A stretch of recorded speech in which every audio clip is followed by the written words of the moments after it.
தொடர்ந்து மாலை முரசு செய்திகள் தொலைக்காட்சியில் 50 முக்கிய செய்திகளை விரைவாகவும் துல்லியமாகவும் அரைமணியில் பார்க்கலாம். தமிழகத்தில் 11 மாவட்டங்களில் இன்று மழை பெய்ய வாய்ப்புள்ளது என்று சென்னை வானிலை ஆய்வு மையம் தெரிவித்துள்ளது. அதன்படி நீலகிரி, கோயம்புத்தூர், திருப்பூர், திண்டுக்கல், தேனி, தென்காசி, தூத்துக்குடி, திருநெல்வேலி மற்றும் கன்னியாகுமரி ஆகிய மாவட்டங்களில் இடி மின்னலுடன் கூடிய மிதமான மழை பெய்ய வாய்ப்புள்ளது என்று தெரிவிக்கப்பட்டுள்ளது. மேலும் மதுரை மற்றும் விருதுநகர் ஆகிய மாவட்டங்களில் லேசானது முதல் மிதமான மழை பெய்ய வாய்ப்புள்ளது என்றும் தெரிவிக்கப்பட்டுள்ளது. ஓரிரு இடங்களில் தரைக்காற்று 40 முதல் 50 கிலோமீட்டர் வேகத்தில் வீசக்கூடும் என்றும் சென்னை வானிலை ஆய்வு மையம் தெரிவித்துள்ளது.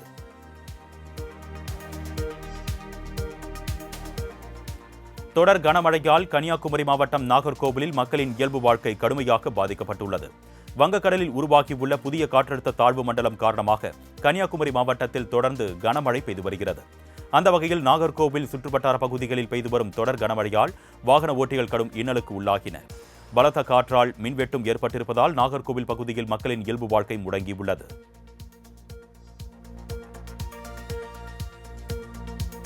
கிராமப்புற மாணவர்கள் அதிக அளவில் உயர்கல்வி பெறும் வகையில் 2025-26 கல்வியாண்டில் மேலும் 4 புதிய அரசு கலை மற்றும் அறிவியல் கல்லூரிகள் தொடங்கப்படும் என்று முதலமைச்சர் மு.க.ஸ்டாலின் அறிவிப்பு வெளியிட்டுள்ளார். இக்கல்வியாண்டில் மேலும் 4 புதிய அரசு கலை மற்றும் அறிவியல் கல்லூரிகள் உயர்கல்வித்துறை சார்பில் வேலூர் மாவட்டம் கேவி குப்பம், திருச்சி மாவட்டம் துறையூர், கள்ளக்குறிச்சி மாவட்டம் உளுந்தூர்பேட்டை மற்றும் திருவண்ணாமலை மாவட்டம் செங்கம் ஆகிய இடங்களில் தொடங்க முதலமைச்சர் உத்தரவிட்டுள்ளார். 2024 நாடாளுமன்ற தேர்தலில் அதிமுகவுடன் கூட்டணி வைக்க விரும்பியதாகவும் அன்புமணியும் சௌமியாவும் பாஜகவுடன் கூட்டணி வேண்டும் என்று தனது காலை பிடித்து கதறியதாக ராமதாஸ் பரபரப்பு தகவலை வெளியிட்டுள்ளார். தைலாபுரம் தோட்டத்தில் செய்தியாளர்களை சந்தித்த அவர் அன்புமணியை கடுமையாக சாடினார். 35 ஆண்டுகால கட்சியை ஒரு நொடியில் அன்புமணி உடைத்துவிட்டதாக கலங்கிய ராமதாஸ், எனது சத்தியத்தை மீறி 35 வயதில் அன்புமணியை மத்திய அமைச்சராக்கியது முதல் தவறு என்றும் பலத்த கிடாவே மார்பில் பாய்ந்ததால் நிலைகுலைந்து போனதாகவும் அடுக்கடுக்கான குற்றச்சாட்டை முன்வைத்தார். திண்டிவனம் அடுத்த தைலாபுரம் தோட்டத்திற்கு திடீர் போலீஸ் பாதுகாப்பு போடப்பட்டுள்ளது. கிளியனூர் காவல் நிலையத்தில் இருந்து 2 உதவி ஆய்வாளர்கள், 2 சிறப்பு உதவி ஆய்வாளர்கள் தலைமையில் பாதுகாப்பு பணியில் போலீசார் ஈடுபட்டுள்ளனர். இதனால் அரசியல் வட்டாரத்தில் பெரும் பரபரப்பு ஏற்பட்டுள்ளது. பாமக தலைவர் அன்புமணி மீது தந்தை ராமதாஸ் பல பரபரப்பு குற்றச்சாட்டுகளை முன்வைத்த நிலையில் பாதுகாப்பு போடப்பட்டுள்ளது. மேலும் தைலாபுரத்தில் நடைபெற்ற மாவட்ட நிர்வாகிகள் கூட்டத்தில் கலந்து கொள்ளாதவர்கள், அன்புமணி ஆதரவாளர்கள் என 27 மாவட்ட நிர்வாகிகளை மாற்ற டாக்டர் ராமதாஸ் முடிவு செய்திருப்பதாக தகவல் வெளியாகியுள்ளது. பாமக தலைவர் அன்புமணி மீது அக்கட்சி நிறுவனர் ராமதாஸ் பல்வேறு குற்றச்சாட்டுகளை முன்வைத்த நிலையில் கட்சி நிர்வாகிகளை சந்தித்து அன்புமணி இன்று ஆலோசனை நடத்துகிறார். திண்டிவனம் தைலாபுரத்தில் செய்தியாளர்களை சந்தித்து பேசிய ராமதாஸ், அன்புமணியை மத்திய அமைச்சராக்கி தவறு செய்துவிட்டேன் என்றும் கட்சி பொதுக்குழுவை கூட்டி அன்புமணியை பதவியை விட்டு நீக்குவேன் என்றும் காட்டமாக தெரிவித்திருந்தார். இந்நிலையில் சென்னை பனையூர் அலுவலகத்தில் இன்று முதல் 3 நாட்கள் பாமக மாவட்ட மற்றும் மாநில நிர்வாகிகளுடன் அன்புமணி ஆலோசனை நடத்த இருப்பதாகவும் மாவட்டம் தோறும் புதிய உறுப்பினர் அட்டைகள் வழங்க இருப்பதாகவும் தகவல்கள் வெளியாகியுள்ளன.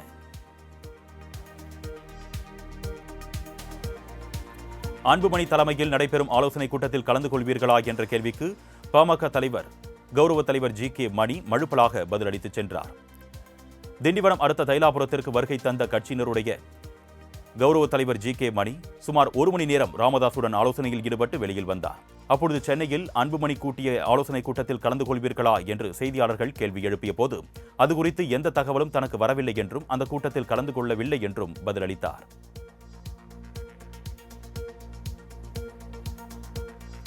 பொதுக்குழுவில் அதிக மதிப்பெண் பெற்ற மாணவர்களுக்கு தாவேக சார்பில் பரிசு வழங்கும் விழாவில் பங்கேற்ற ஏராளமானோர் குவிந்து வருகின்றனர். 10 மற்றும் 12ஆம் வகுப்பில் அதிக மதிப்பெண்கள் பெற்ற மாணவர்களுக்கு பரிசுகள் வழங்கும் விழா தாவேக சார்பில் 3வது ஆண்டாக இன்னும் சற்று நேரத்தில் நடைபெறவுள்ளது. செங்கல்பட்டு மாவட்டம் மாமல்லபுரத்தில் நடைபெறும் பரிசளிப்பு விழாவில் கட்சியின் தலைவர் விஜய் பங்கேற்று மாணவர்களுக்கு பரிசுகள், ஊக்கத்தொகை, தங்க நாணயம் உள்ளிட்டவற்றை வழங்கி சிறப்புரையாற்ற உள்ளார். இந்நிலையில் விழாவில் பங்கேற்பதற்காக ஏராளமான மாணவர்கள் மற்றும் பெற்றோர்கள் குவிந்து வருகின்றனர்.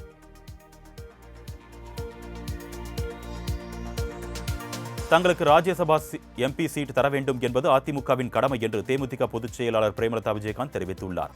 இத்தொடர்பாக புதுக்கோட்டையில் செய்தியாளர்களுக்கு பேட்டியளித்த அவர், திமுகவை பொறுத்தவரை கமலுக்கு எம்பி சீட் கொடுத்துள்ளார்கள், கூட்டணிப்படி அவர்கள் அறிவித்துள்ளார்கள், அதற்கு தான் வாழ்த்து தெரிவித்துக் கொள்வதாகவும் அதன்படி அதிமுகவும் தங்களுக்கு மாநிலங்களவை சீட்டை தரும் என்று எதிர்பார்ப்பதாகவும் தெரிவித்துள்ளார்.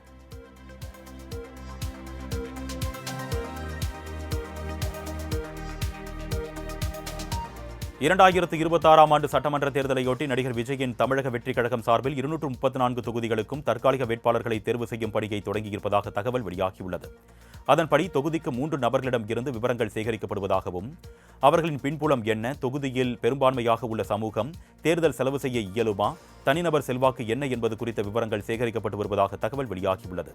முதற்கட்டமாக வடமண்டல தொகுதிகளுக்கு வேட்பாளர்களின் விவரங்கள் சேகரிக்கும் பணிகள் மும்முரமாக நடைபெற்று வருவதாக தகவல் வெளியாகியுள்ளன. தென்காசியில் சாலையில் நிறுத்தி வைக்கப்பட்டிருந்த கார் மீது ராட்சத மரம் விழுந்த சிசிடிவி காட்சி வைரலாகியுள்ளது. தென்காசி மாவட்டத்தின் பல்வேறு பகுதிகளில் பலத்த காற்றுடன் தொடர் கனமழை பெய்து வருகிறது. இதன் காரணமாக தென்காசி மாவட்டத்தின் பல்வேறு பகுதிகளில் ஆங்காங்கே மரங்கள் முறிந்து விழுகின்றன. இந்நிலையில் நகர பகுதியில் பழமையான மரம் ஒன்று சூறைக்காற்றின் காரணமாக வேரோடு சாய்ந்து சாலையில் நிறுத்தி வைக்கப்பட்டிருந்த பிரேமானந்த் என்பவரது கார் மீது விழுந்தது. இதில் காரின் மேற்கூரை சேதமடைந்த நிலையில் அதன் சிசிடிவி காட்சி வைரலாகியுள்ளது. மேலும் மரம் விழுவதை பார்த்து நூலிழையில் ஒரு நபர் உயிர் தப்பினார்.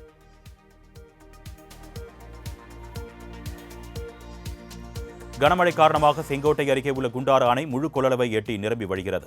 தென்காசி மாவட்டம் மேற்கு தொடர்ச்சி மலைப்பகுதிகளில் பெய்து வரும் தொடர் மழையின் காரணமாக நீர்நிலைகளுக்கு தண்ணீர் வரத்து அதிகரித்து வருகிறது. அந்த வகையில் மேற்கு தொடர்ச்சி மலை அடிவாரத்தில் உள்ள செங்கோட்டை குண்டாறு அணையானது தனது முழு கொள்ளளவான 36 அடியை எட்டி நிரம்பி வழிந்து வருகிறது.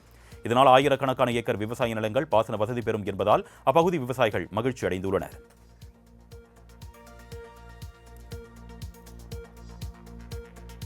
ஏற்காட்டில் மலை கிராமங்களுக்கு செல்லும் சாலையின் குறுக்கே ராட்சத மரம் விழுந்ததால் 1.5 மணி நேரம் போக்குவரத்து பாதிக்கப்பட்டது.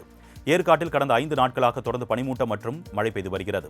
இந்நிலையில் நாகலூர், பாடிப்பட்டி, வேலூர் போன்ற 15க்கும் மேற்பட்ட மலை கிராமங்களுக்கு செல்லும் முக்கிய சாலையில் மரம் முறிந்து விழுந்தது. இதனால் அந்த பகுதியில் போக்குவரத்து பாதிக்கப்பட்ட நிலையில் தீயணைப்புத் துறையினர் சாலையின் குறுக்கே விழுந்த ராட்சத மரத்தை வெட்டி அப்புறப்படுத்தினர். நகைக்கடன் தொடர்பாக ரிசர்வ் வங்கி கொண்டு வரும் கட்டுப்பாடுகள் மாநில கூட்டுறவு வங்கிகளுக்கு பொருந்தாது என்று அமைச்சர் பெரியகருப்பன் தெரிவித்துள்ளார். சென்னை தலைமைச் செயலகத்தில் கூட்டுறவுத்துறை அதிகாரிகளுடனான ஆய்வுக் கூட்டத்திற்கு பிறகு அமைச்சர் பெரியகருப்பன் செய்தியாளர்களை சந்தித்தார். அப்பொழுது பேசிய அவர், இந்த ஆண்டு பயிர்க்கடன் வழங்க 17,000 கோடி ரூபாய் ஒதுக்கீடு செய்யப்பட்டு பயனாளர்களுக்கு வழங்க நடவடிக்கைகள் மேற்கொள்ளப்பட்டு வருவதாக தெரிவித்தார். மேலும் தொடக்க வேளாண்மை கடன் வங்கிகள் ரிசர்வ் வங்கியின் கட்டுப்பாட்டின் கீழ் வராது என்பதால் நகைக்கடனுக்கு புதிய விதிமுறைகள் கூட்டுறவு வங்கிகளுக்கு பொருந்தாது என்றும் தெரிவித்தார்.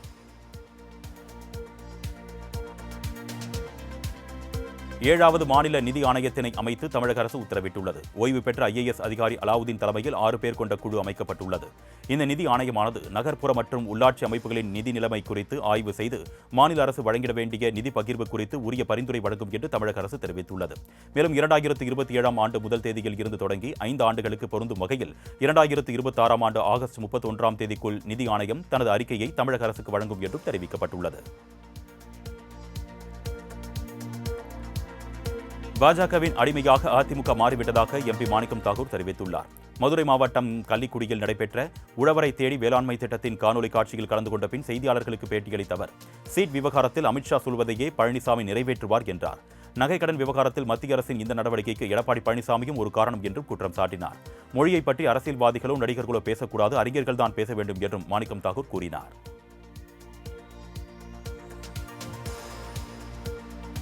கீழடி ஆய்வு அறிக்கையை வெளியிடுவதில் இந்திய தொல்பொருள் ஆய்வு நிறுவனம் அக்கறை காட்டவில்லை என்பது ஒரு கற்பனை கதை என்று இந்திய தொல்பொருள் ஆய்வுத்துறை தெரிவித்துள்ளது.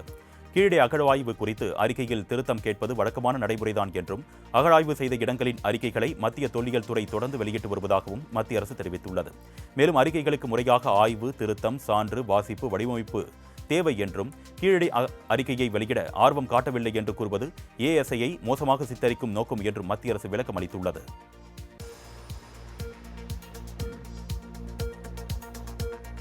சென்னை தீவுத்திடலில் நடைபெறவுள்ள மீன் உணவு திருவிழாவை காண வரும் பொதுமக்களுக்கு அனுமதி இலவசம் என்று மீன்வளத்துறை அமைச்சர் அனிதா ராதாகிருஷ்ணன் தெரிவித்துள்ளார்.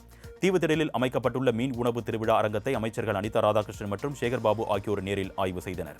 தொடர்ந்து செய்தியாளர்களை சந்தித்து பேசிய அமைச்சர் அனிதா ராதாகிருஷ்ணன், மீன் உணவுகளுக்கான விழிப்புணர்வை பொதுமக்களிடையே ஏற்படுத்தும் வகையில் இன்று தொடங்கி 3 நாட்கள் விழா நடைபெறுவதாகவும் விழாவை துணை முதலமைச்சர் உதயநிதி ஸ்டாலின் தொடங்கி வைப்பதாகவும் தெரிவித்தார். மேலும் இந்த விழாவானது காலை 10 மணிக்கு தொடங்கி இரவு 10 மணி வரை நடைபெறும் என்றும் தெரிவித்தார்.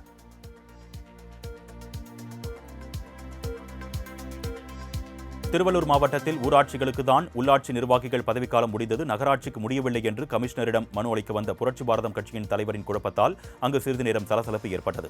திருவேற்காடு நகராட்சிக்குட்பட்ட கோலடி பகுதியில் கழிவுநீர் சுத்திகரிப்பு நிலையம் அமைப்பதற்கு எதிர்ப்பு தெரிவித்து கேவி குப்பம் சட்டமன்ற உறுப்பினர் ஜெகன்மூர்த்தி நகராட்சி ஆணையரிடம் மனு அளிக்க சென்றார். அப்பொழுது உள்ளாட்சி பிரதிநிதிகளின் பதவிக்காலம் முடியாத நிலையில் உள்ளாட்சி பிரதிநிதிகள் இருந்திருந்தால் பணியை நிறுத்தியிருப்பார்கள் என்றும் நகராட்சிக்கு இன்னும் முடியவில்லை என்பதால் நடவடிக்கை எடுங்கள் என்று கூறி மனு அளித்ததால் சிறிது நேரம் சலசலப்பானது.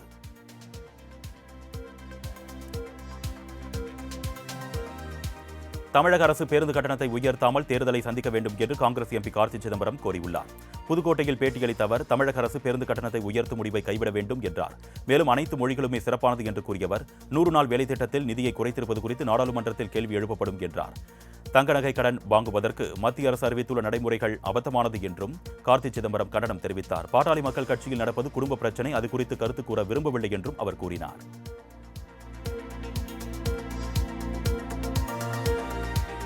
சென்னை குரோம்பேட்டை அரசு போக்குவரத்து பயிற்சி மையத்தில் போக்குவரத்து தொழிற்சங்கங்களின் 15வது ஊதிய 3வது கட்ட பேச்சுவார்த்தை அமைச்சர் சிவசங்கர் தலைமையில் நடைபெற்றது. பேச்சுவார்த்தையில் போக்குவரத்து தொழிற்சங்கத்தைச் சேர்ந்த 85 சங்கங்கள் கலந்து கொண்டனர். பேச்சுவார்த்தையில் உடன்பாடு எட்டப்படாததால் CITU அமைப்பினர் உணவு இடைவெளியின் போது வெளிநடப்பு செய்து ஆர்ப்பாட்டத்தில் ஈடுபட்டனர். தொடர்ந்து அண்ணா தொழிற்சங்கங்களின் கூட்டமைப்பு பேச்சுவார்த்தையில் ஈடுபாடு இல்லாததால் புறக்கணித்து வெளிநடப்பு செய்தனர்.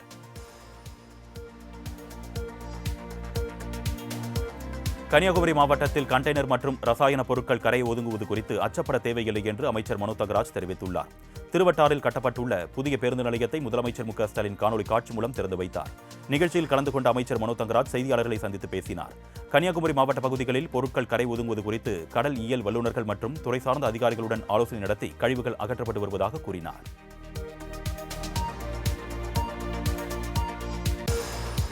தூத்துக்குடி மாவட்டம் ஓட்டப்பிடாரத்தில் பெண்ணிடம் இடத்தை கேட்டு மிரட்டல் விடுத்த வழக்கில் திமுக எம்எல்ஏ சண்முகையாவின் சகோதரர் கைது செய்யப்பட்டுள்ளார். ஓட்டப்பிடாரம் சட்டமன்ற தொகுதி திமுக எம்எல்ஏவாக இருப்பவர் சண்முகையா. இவரது சகோதரரும் தொழிலதிபருமான ஆயிரவன்பட்டி முருகேசன் என்பவர் ஓட்டப்பிடாரம் தாலுகா பகுதியில் உள்ள 4.5 ஏக்கர் நிலத்தை கேட்டு மாடத்தி மற்றும் அவரது கணவருக்கு கொலை மிரட்டல் விடுத்ததாக கூறப்படுகிறது. இதுகுறித்த புகாரின் பேரில் போலீசார் முருகேசனை கைது செய்து சிறையில் அடைத்தனர்.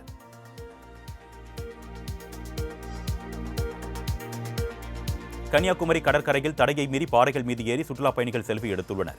வங்கக்கடலில் காற்றழுத்த தாழ்வு நிலை உருவாக்கியிருப்பதால் சுற்றுலா பயணிகள் செல்ல வேண்டாம் என்று எச்சரிக்கை விடப்பட்டிருந்தது. இந்நிலையில் முறையான பாதுகாப்பு ஏற்பாடுகள் மற்றும் காவல்துறையினர் இல்லாததால் தடையை மீறி சுற்றுலா பயணிகள் பலர் ஆபத்தை உணராமல் கடல் பாறைகள் மீது ஏறி செல்ஃபி எடுத்து கொண்டாடி வருகின்றனர். மேலும் சுற்றுலா படகுகள் செல்ல நீண்ட வரிசையில் நின்ற சுற்றுலா பயணிகள் இடையே தள்ளுமுள்ளு ஏற்பட்டது.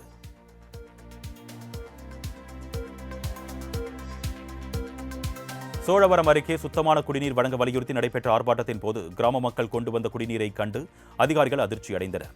திருவள்ளூர் மாவட்டம் சோழவரம் அடுத்த ஒரக்காடு கிராம மக்கள் பேரணியாக வந்து கிராம நிர்வாக அலுவலர் அலுவலகத்தை முற்றுகையிட்டு போராட்டத்தில் ஈடுபட்டனர். மழைநீர் வடிகால் ஆக்கிரமிப்பை அகற்ற வேண்டும், சுத்திகரிக்கப்பட்ட குடிநீர் வழங்க வேண்டும் உள்ளிட்ட கோரிக்கைகளை வலியுறுத்தி கண்டன முழக்கங்களை எழுப்பினர். அப்பொழுது கிராம மக்கள் எடுத்து வந்த தண்ணீரை குடித்து பார்த்த அதிகாரிகள் அதிர்ச்சியடைந்து விரைவில் சுத்திகரிக்கப்பட்ட நீர் வழங்கப்படும் என்று உறுதியளித்தனர். தூத்துக்குடியில் வீட்டின் அறை கதவை பூட்டிக் கொண்டு வெளியே வர முடியாமல் தவித்த 3 வயது குழந்தையை தீயணைப்புத் துறையினர் பத்திரமாக மீட்டனர். தூத்துக்குடி KVK நகர் மேற்கு பகுதியில் ஆயுதப்படை காவலரான பீர் குடும்பத்துடன் வசித்து வருகிறார். இந்நிலையில் இவரது 3 வயது குழந்தையான அபுபக்கர் வீட்டில் இருந்த கதவை விளையாட்டுத்தனமாக உட்புறம் பூட்டியுள்ளார். இதனால் குழந்தை வெளியே வர முடியாமல் தவித்த நிலையில் தகவலறிந்து விரைந்த தீயணைப்புத் துறையினர் குழந்தையை பத்திரமாக மீட்டனர். தாய்லாந்து நாட்டில் இருந்து சென்னைக்கு விமானத்தில் கடத்தி வரப்பட்ட 5 கோடி ரூபாய் மதிப்புடைய 5 கிலோ உயர் ரக ஹைட்ரோபோனிக் கஞ்சா பறிமுதல் செய்யப்பட்டன.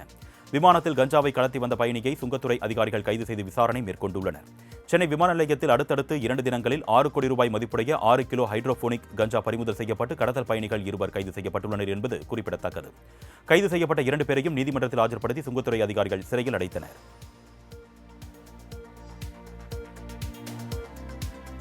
மறைந்த நடிகர் ராஜேஷ் உடலுக்கு முதலமைச்சர் மு க ஸ்டாலின் நேரில் அஞ்சலி செலுத்தினார். தமிழ் திரையுலகில் 50 ஆண்டுகளுக்கும் மேலாக பயணித்த பிரபல நடிகரும் டப்பிங் கலைஞரும் எழுத்தாளருமான ராஜேஷ் உடல்நலக்குறைவு காரணமாக காலமானார். இயக்குநர் கே பாலச்சந்தரின் அவள் ஒரு தொடர்கதை படத்தின் மூலம் அறிமுகமான ராஜேஷ் 150க்கும் மேற்பட்ட திரைப்படங்கள் மூலம் ரசிகர்களின் பேராதரவை பெற்றார்.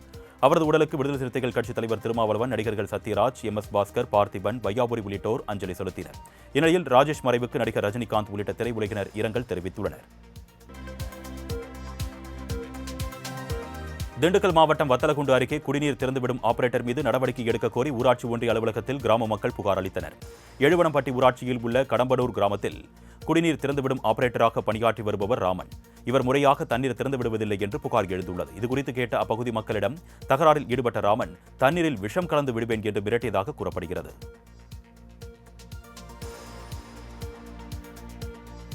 தேனி மாவட்டம் கம்பம் அருகே நடைபெற்ற சாலை விபத்தில் இருவர் பரிதாபமாக உயிரிழந்தனர். சுருளிப்பட்டி ஃபாரஸ்ட் பங்களா தெருவைச் சேர்ந்தவர் மாயி. இவரும் அதே பகுதியைச் சேர்ந்த ஜீவித்தும் இருசக்கர வாகனத்தில் முந்திரி கம்பெனி அருகே சென்று கொண்டிருந்தனர். அப்பொழுது எதிரே வந்த இருசக்கர வாகனம் எதிர்பாராத விதமாக நேருக்கு நேர் மோதி விபத்துக்குள்ளானது. இதில் ஜீவித்தும் எதிர் பைக்கில் வந்த பிரவீன் என்பவரும் சம்பவ இடத்திலேயே உயிரிழந்தனர்.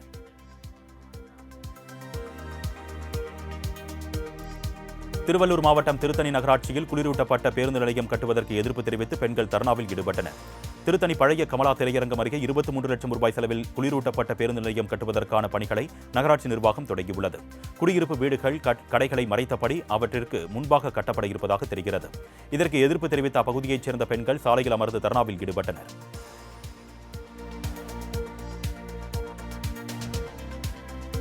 கிருஷ்ணகிரி மாவட்டம் தேன்கனிக்கோட்டையில் நடத்துனர் இல்லாததால் அரசு பேருந்தில் பயணிகள் இலவசமாக பயணம் மேற்கொண்டனர். தேன்கனிக்கோட்டை பேருந்து நிலையத்தில் இருந்து புறப்பட்ட அரசு பேருந்து ஒன்று ஓசூர் பேருந்து நிலையத்திற்கு வந்தது. அப்பொழுது நடத்துனர் டைம் கீப்பரிடம் கையெழுத்து போட சென்ற நிலையில் அதனை கவனிக்காத ஓட்டுநர் பேருந்தை இயக்கி சென்றுள்ளார். நடத்துனர் இல்லாதது குறித்து பயணிகள் கேட்டதற்கு அனைவருக்கும் இலவச பேருந்து என்று ஓட்டுநர் பதிலளித்ததாக கூறப்படுகிறது. கோவை மாவட்டம் பொள்ளாச்சி அருகே மாரியம்மன் கோவில் தேர் திருவிழா வெகு விமர்சையாக நடைபெற்றது. சூலக்கல்லில் அமைந்துள்ள இக்கோவிலில் தேர் திருவிழா கடந்த 12ஆம் தேதி தொடங்கிய நிலையில் தினமும் அம்மன் திருவீதி உலா, பூவோடு எடுக்கும் நிகழ்ச்சி நடைபெற்று வந்தது. திருவிழாவின் முக்கிய நிகழ்ச்சியான தேரோட்டத்தில் ஆயிரக்கணக்கானோர் கலந்து கொண்டு வடம் பிடித்து இழுத்து சுவாமி தரிசனம் செய்தனர்.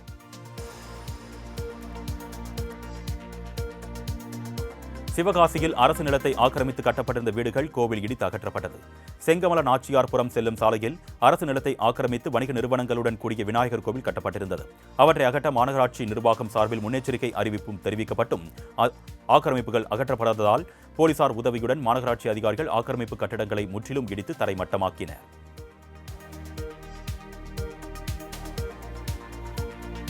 சென்னை விமான நிலையத்தில் அருகில் உள்ள குப்பை கிடங்கு திடீரென தீப்பிடித்து எரிந்ததால் பரபரப்பு ஏற்பட்டது. சென்னை மீனம்பாக்கம் விமான நிலையம் அடுத்த கவுல் பசார் இந்திரா நகரில் உள்ள குப்பை கிடங்கில் திடீரென தீ விபத்து ஏற்பட்டுள்ளது. கொழுந்துவிட்டு எரிந்த தீயால் விமானம் தரையிறங்கும் பகுதி மற்றும் புறப்படும் பகுதிகளில் புகை மண்டலம் சூழ்ந்தது. தகவலிருந்து வந்த தீயணைப்புத் துறையினர் தீயை அணைத்தனர். தூத்துக்குடியில் தற்கொலைக்கு முயன்ற காவல் உதவி ஆய்வாளர் கருப்பசாமி சிகிச்சை பலனின்றி உயிரிழந்தார். தூத்துக்குடி கோமஸ்புரம் பகுதியைச் சேர்ந்த கருப்பசாமி சிறப்பு காவல் உதவி ஆய்வாளராக பணியாற்றி வந்தார். மது பழக்கத்திற்கு அடிமையான இவர் அதிலிருந்து மீண்டு வர சிகிச்சை மேற்கொண்டு வந்ததாக கூறப்படுகிறது. ஆனால் சிகிச்சைக்கு பின்னரும் மது பழக்கத்திற்கு அடிமையானதால் குடும்பத்தில் தகராறு இருந்து வந்துள்ளது. இதனால் மன உளைச்சலுக்கு உள்ளான கருப்பசாமி கடந்த 21ஆம் தேதி எலிமருந்து குடித்து தற்கொலைக்கு முயன்றுள்ளார்.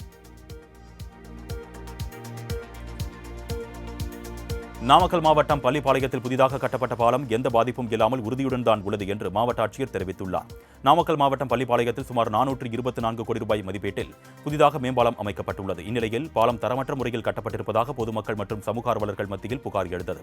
இதனையடுத்து மாவட்ட ஆட்சியர் துறை சார்ந்த அதிகாரிகளுடன் நேரில் ஆய்வு மேற்கொண்டார். அப்போது செய்தியாளர்களிடம் பேசிய அவர் புதிதாக கட்டப்பட்ட பாலம் எந்த பாதிப்பும் இல்லாமல் உறுதியுடன் தான் உள்ளது என்று தெரிவித்தார்.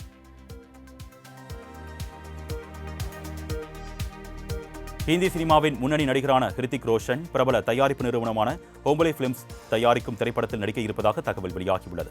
KGF, சலார், காந்தாரா போன்ற வெற்றி படங்களை தயாரித்த ஹோம்பலே பிலிம்ஸ் அடுத்த தயாரிப்பில் நடிகர் ஹிருத்திக் ரோஷன் இணைய இருப்பதாகவும் இந்த திரைப்படம் அதிக பட்ஜெட்டில் எடுக்கப்பட இருப்பதாகவும் தகவல்கள் வெளியாகியுள்ளன. ஏற்கனவே Salaar 2, KGF 3, NTR Prashanth Neil கூட்டணியில் ஒரு படம் என அடுத்தடுத்து பெரிய லைன் அப்கள் கொண்டுள்ளது ஹோம்பலே பிலிம்ஸ் நிறுவனம் என்பது குறிப்பிடத்தக்கது.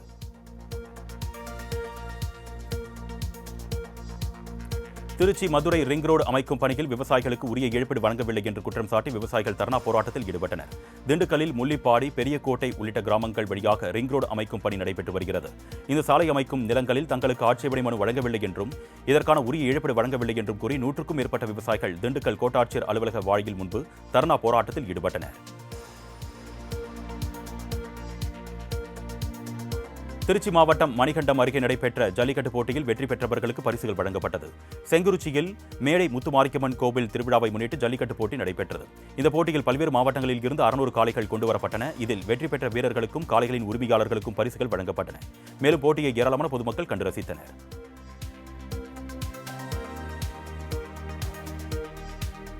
மயிலாடுதுறையில் இருந்து காரைக்குடி செல்லும் பயணிகள் ரயில் சேவையை மீண்டும் துவக்க கோரிய விண்ணப்பத்தை 3 மாதங்களில் பரிசீலித்து முடிவெடுக்க தெற்கு ரயில்வேக்கு சென்னை உயர்நீதிமன்றம் உத்தரவிட்டுள்ளது.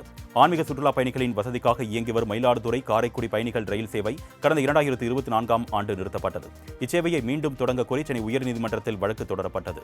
வழக்கின் விசாரணையின் போது ரயிலை மீண்டும் இயக்கினால் பொதுமக்களுக்கு பயனடைவார்கள் என்றும் இதுகுறித்து 3 மாதங்களில் பதிலளிக்கவும் தெற்கு ரயில்வேக்கு நீதிபதிகள் உத்தரவிட்டனர். இலங்கையில் இருசக்கர வாகன உதிரி பாகங்கள் விற்பனை செய்யும் கடையில் மர்ம நபர்கள் துப்பாக்கிச்சூடு நடத்தியதில் ஒருவர் காயமடைந்தார். இலங்கை களுத்துறை மாவட்டம் பாணந்துறை வேகட பிரதேசத்தில் செயல்பட்டு வரும் இருசக்கர வாகன உதிரி பாகங்கள் விற்பனை செய்யும் கடைக்கு மர்ம நபர்கள் 2 பேர் பைக்கில் வந்துள்ளனர். அவர்கள் திடீரென பணியாளர் மீது துப்பாக்கிச்சூடு நடத்திவிட்டு அங்கிருந்து தப்பி ஓடியுள்ளனர். இதில் படுகாயமடைந்த பணியாளர் மருத்துவமனையில் அனுமதிக்கப்பட்டார். ஆக்கிரமிப்பு மேற்கு கரையில் யூதர்களுக்கு 22 புதிய குடியிருப்புகளை நிறுவ இஸ்ரேல் அங்கீகரித்துள்ளது. இதுகுறித்து பேசிய இஸ்ரேல் பாதுகாப்பு அமைச்சர் காட்ஸ், இஸ்ரேல் நிலத்தில் தங்களது வரலாற்று உரிமையை வலுவாக நிலைநிறுத்தவும் பயங்கரவாதத்தை நொறுக்கும் பதிலடியாகவும் குடியிருப்புகளை நிறுவ முடிவெடுத்திருப்பதாக தெரிவித்தார். மேலும் இஸ்ரேலுக்கு ஆபத்தை விளைவிக்கும் பாலஸ்தீன செயலை முடக்கும் நடவடிக்கை என்றும் கூறியுள்ளார்.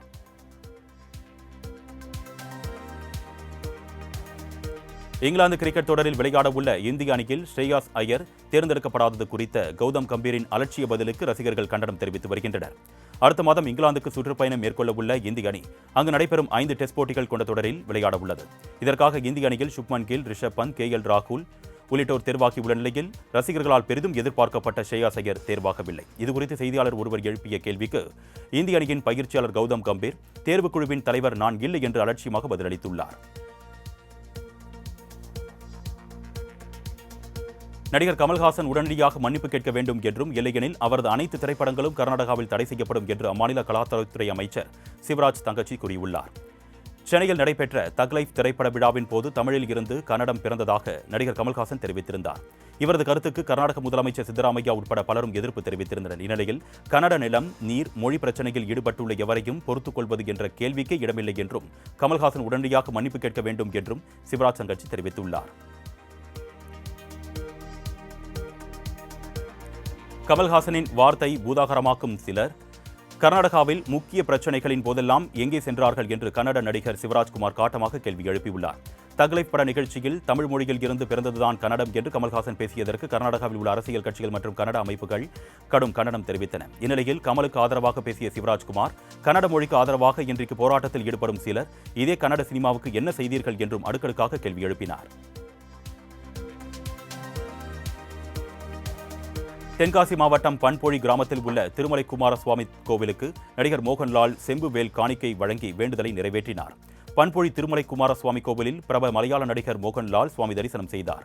தொடர்ந்து தனது வேண்டுதலுக்கு இணங்க செம்புவேல் ஒன்றை காணிக்கையாக வழங்கினார்.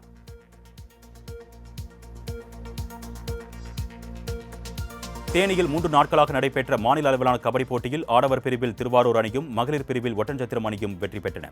இரு பிரிவினருக்கும் தலா 1 லட்சம் ரூபாய் ரொக்க பரிசு மற்றும் கோப்பைகள் திமுக MP தங்க தமிழ்ச்செல்வன் வழங்கினார். முன்னதாக தேனி வடக்கு மாவட்ட திமுக சார்பில் முதலமைச்சர் ஸ்டாலின், துணை முதலமைச்சர் உதயநிதி ஸ்டாலின் ஆகியோர் பிறந்தநாளை முன்னிட்டு மாநில அளவிலான கபடி போட்டிகள் கடந்த 28ஆம் தேதி நடத்தப்பட்டது. தேனி மாவட்ட உள் விளையாட்டரங்கில் நடைபெற்ற இந்த போட்டியில் சென்னை, மதுரை, சேலம், தூத்துக்குடி, கரூர், திண்டுக்கல், தேனி என தமிழகத்தின் பல்வேறு பகுதிகளைச் சேர்ந்த ஆடவர், மகளிர் என சுமார் 50க்கும் மேற்பட்ட அணிகள் பங்கேற்றன.